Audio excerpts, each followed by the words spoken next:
na poziomie konstytucyjnym jest łatwiej tutaj wymienić tych i zaprezentować tych, którzy mają. No i to jest na przykład Belgia, która nam mówi, że każdy ma prawo do zapoznania się z dowolnym dokumentem administracyjnym, uzyskania jego kopii poza sytuacjami na warunkach określonych ustawami, dekretami lub organami regionalnymi. No, czyli określa prawo ogólne, no i wskazuje, gdzie mogą być, że ono może być ograniczone, a nie wskazuje przesłanek ograniczenia tego prawa tak bezpośrednio. A tu znów proszę pamiętać, że większość konstytucji nie zawiera takiej jakiejś bardzo szczegółowej klauzuli limitującej ograniczenie, jak jest u nas. No, to jest czasem pomijam milczenie, ale generalnie prawo jak najbardziej jest zagwarantowane. Gwarantuje to też Grecja. Grecy mają bardzo obszerną konstytucję, także i uregulowanie jest obszerne. Jest osadzone zresztą w ogóle prawo dostępu do informacji publicznej w Grecji. Konstytucja trochę nowocześniejsza od belgijskiej, paradoksalnie też starsza, w ogólnym prawie do informacji jako takiej, tak? W ogóle do społeczeństwa informacyjnego. I brzmi to sobie tak, że każdy ma prawo dostępu do informacji na zasadach określonych w ustawie. Ograniczenia tego prawa mogą być ustanowione przez ustawę, jeśli są one bezwzględnie konieczne i uzasadnione względami bezpieczeństwa narodowego, walki z przestępczością lub ochroną praw i interesów osób trzecich. I to jest połączone z tym samym, że każdy ma prawo przynależeć do społeczeństwa informacyjnego, a państwo ma ułatwiać dostęp do informacji. Dość podobnie jak w Grecji, wygląda to na Białorusi, właściwie dokładnie tak samo.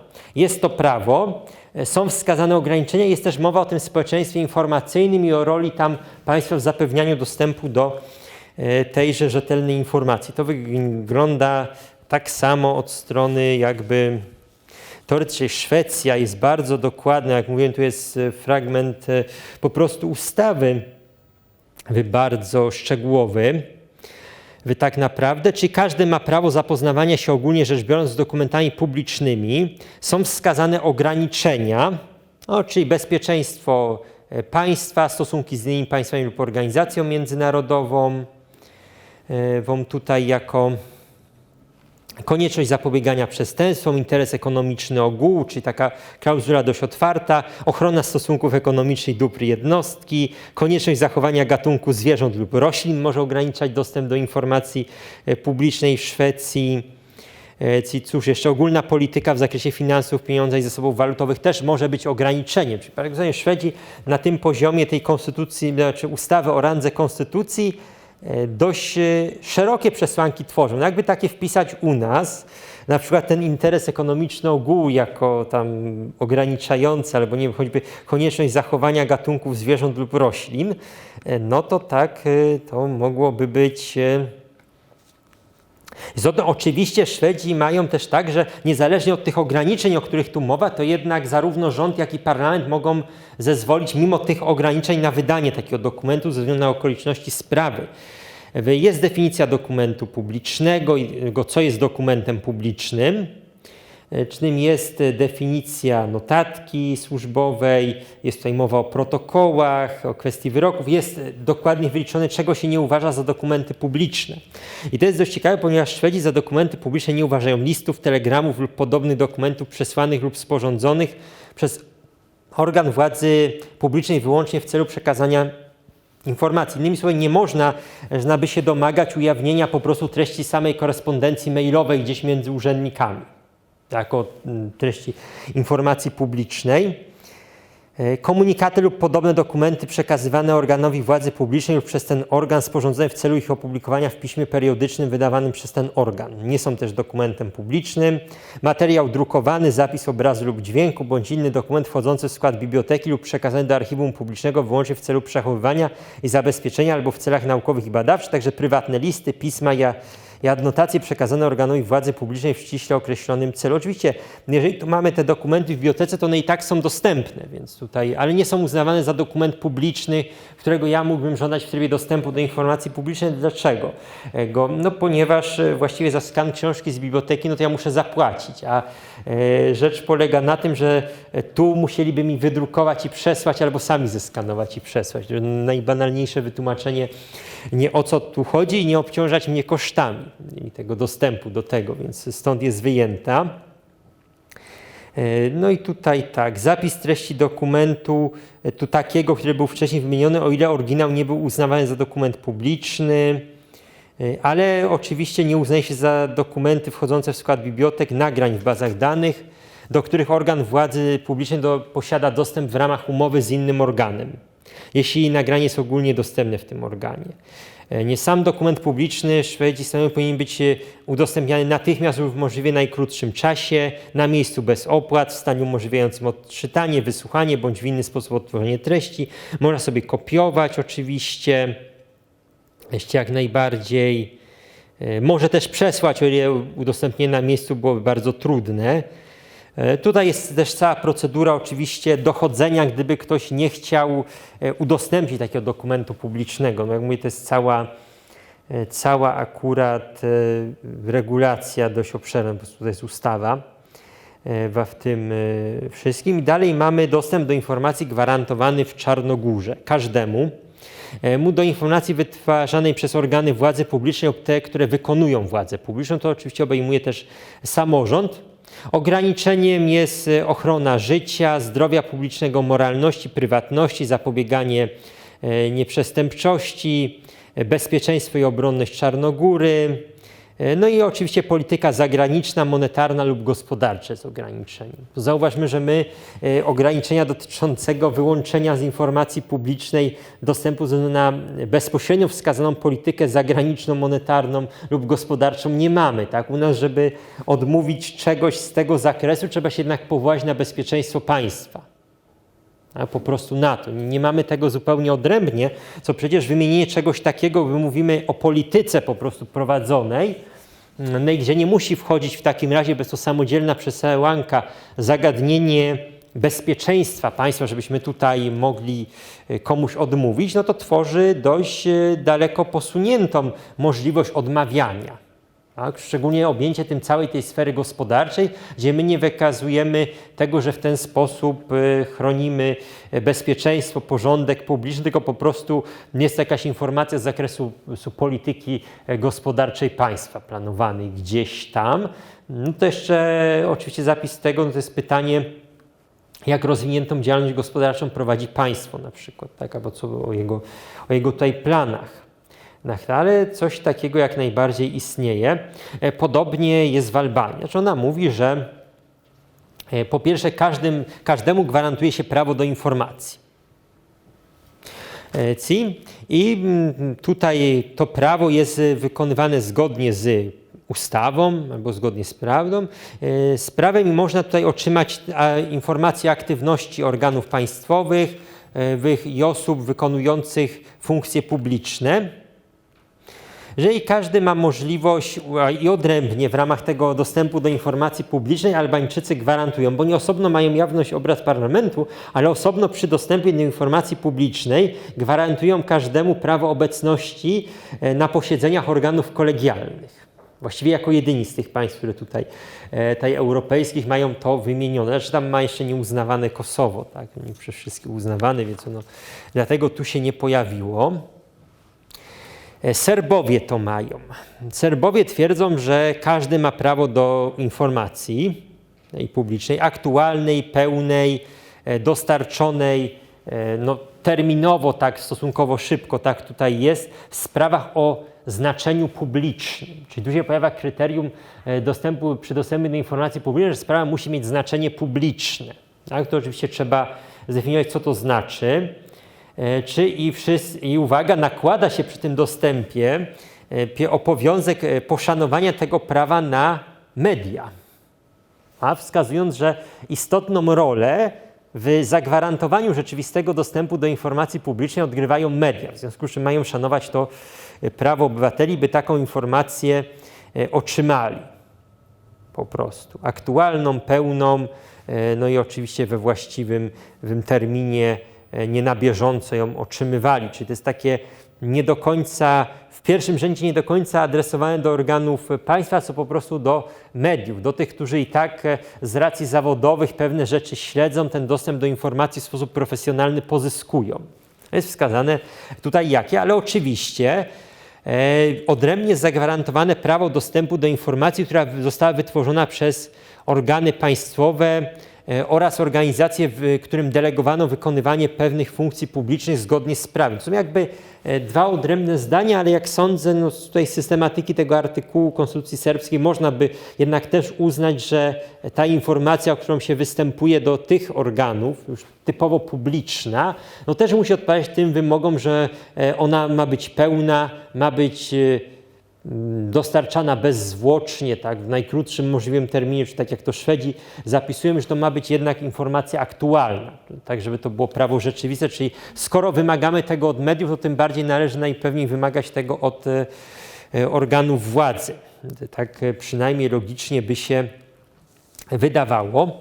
Prawo dostępu do informacji ma też Rumunia. Nie mówię, że my mamy, no ma też Rumunia. Że my mamy, to my wiemy. I to jest tak. Obywatele mają dostęp do wszelkich informacji publicznych i uwaga, gwarantuje się, że to prawo nie może być ograniczone. Oto skoro Konstytucja mówi, że prawo dostępu obywateli do wszelkich informacji publicznych nie może być ograniczone, no to pojawia się problem, a jak zdefiniujemy informację publiczną? To w takim razie chciałoby się to zdefiniować. No bo to jest coś, czego nie możemy ograniczyć, czyli co jest informacją publiczną. No to pytanie, czy nam na to Konstytucja odpowiada.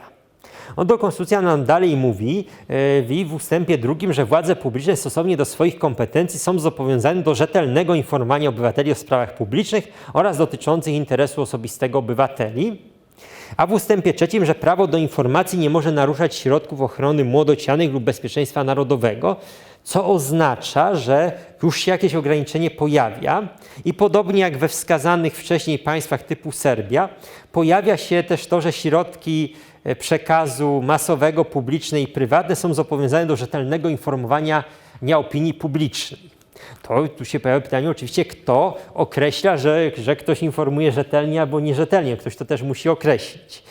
Skoro tak jest, a jest jeszcze gwarancja w ramach tego prawa dostępu do informacji, bo to jest w tym artykule, że publiczne instytucje radiowe i telewizyjne są niezależne, no i że powinny one gwarantować prawo dostępu ważniejszym ugrupowaniom społecznym i politycznym. Na organizację tych instytucji kontrolę parlamentarną nad ich działalnością reguluje ustawa organiczna, czy taka przyjmowana podwyższoną większością. Jak widzimy, gwarantując nieograniczony dostęp do wszelkich informacji publicznych, nie definiują pojęcia informacji publicznej. No jest pytanie o relację między ustępem 1 a ustępem 3. Czy informacja publiczna zawiera się w tamtym wymienionym w ustępie 3 prawie do informacji, czy jest to jednak coś innego?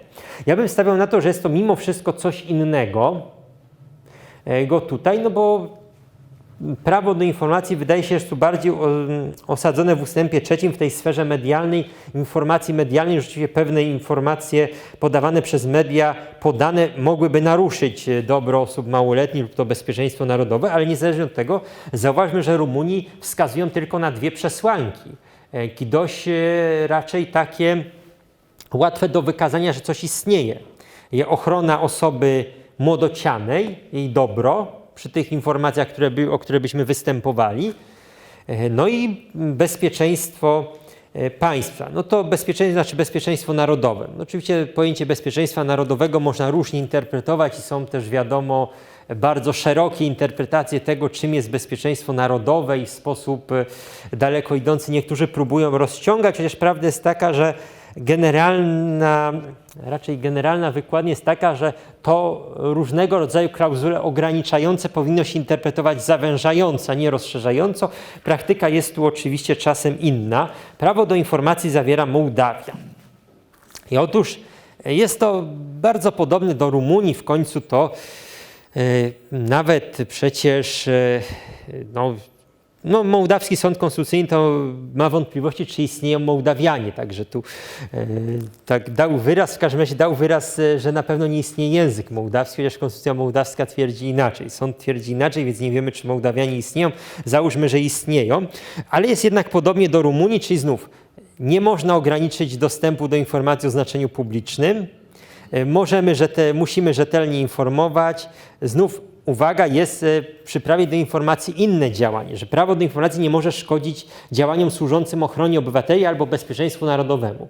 I to jest inaczej niż w Rumunii, bo tu mamy inną przesłankę, nie ochrona młodocianych, tylko mamy jako tą pierwszą przesłankę po prostu kwestię szkodzenia działaniom służącym ochronie obywateli, czy prawdopodobnie można uznać, że to jest tak opisowo nazwane, ale nie może szkodzić prawdopodobnie dbaniu o porządek publiczny, no bo to zapewne by szkodziło tej ochronie, znaczy szkodziłoby działaniom służącym ochronie obywateli, czy prawdopodobnie nie można byłoby wyprowadzać prawa do informacji i z tego powodu informować, nie wiem, o bieżącej taktyce policji w sprawie tam zwalczania jakiejś przestępczości, dokładnie informować, żeby tam się ci, którzy będą zwalczani, dowiedzieli, jak to się odbywa, ale to znów nie jest ta informacja o znaczeniu publicznym zapewne.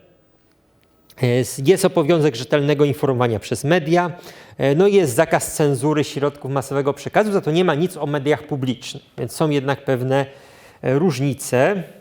Finlandia jeszcze gwarantuje w Europie to prawo dostępu do informacji publicznej z takich powszechnie uznawanych państw, tych, które są uznawane za europejskie. No i mówi, że oczywiście każdy ma to prawo do informacji, jak najbardziej, ale ma to określić ustawa. I tak, dokumenty, rejestry będące w posiadaniu władz są jawne, jeśli ich jawność nie została ograniczona z ważnych powodów przez ustawę i każdy ma prawo dostępu do publicznych dokumentów i rejestrów. I to jest pewna taka odpowiedź, dlaczego w Skandynawii, choćby w takiej Norwegii, gdzie konstytucyjnie nic nie ma, każdy jednak ma dostęp do tych danych podatkowych. No właśnie dlatego, że to jest przecież niewątpliwie pewna baza utworzona przez organ władzy publicznej. Jak to tam wygląda, kto odprowadza składki, kto nie. To służy też zapewnieniu tego, że wszyscy odprowadzali i należycie płacili, bo wówczas sąsiedzi mogą ocenić, czy jest to wiarygodne w stosunku do tego, jak tam sąsiad żyje, nie można dowiedzieć. Gdzieś to wynika po prostu z tego, tak? I nie uznaje się tutaj akurat prywatności za ten ważny powód, zresztą podobnie u tych Finów. I tak generalnie nam się prezentuje jawność. To jest chyba coś, co większość może zaskoczyć, że prawo dostępu do informacji publicznej wprost konstytucyjnie w Europie jest gwarantowane w tak niewielkiej grupie państw. Tutaj akurat tak to po prostu jest. Oczywiście mamy państwa pozaeuropejskie, gdzie jest to szerzej. Tak? Tam większa ilość państw coś takiego na poziomie konstytucyjnym gwarantuje. Możemy zauważyć podobieństwa, tak? Czyli generalnie to, że jednak wskazuje się jakieś przyczyny ograniczające, czasem wykraczające poza polskie i dające daleko idącą możliwość jednak odmawiania dostępu do informacji publicznej, a czasem bardzo ograniczone interpretacyjnie. Tak, szczególnie Rumunia ma tu bardzo ograniczone pole działania, chyba że bardzo szeroko wykładają pojęcie bezpieczeństwa narodowego.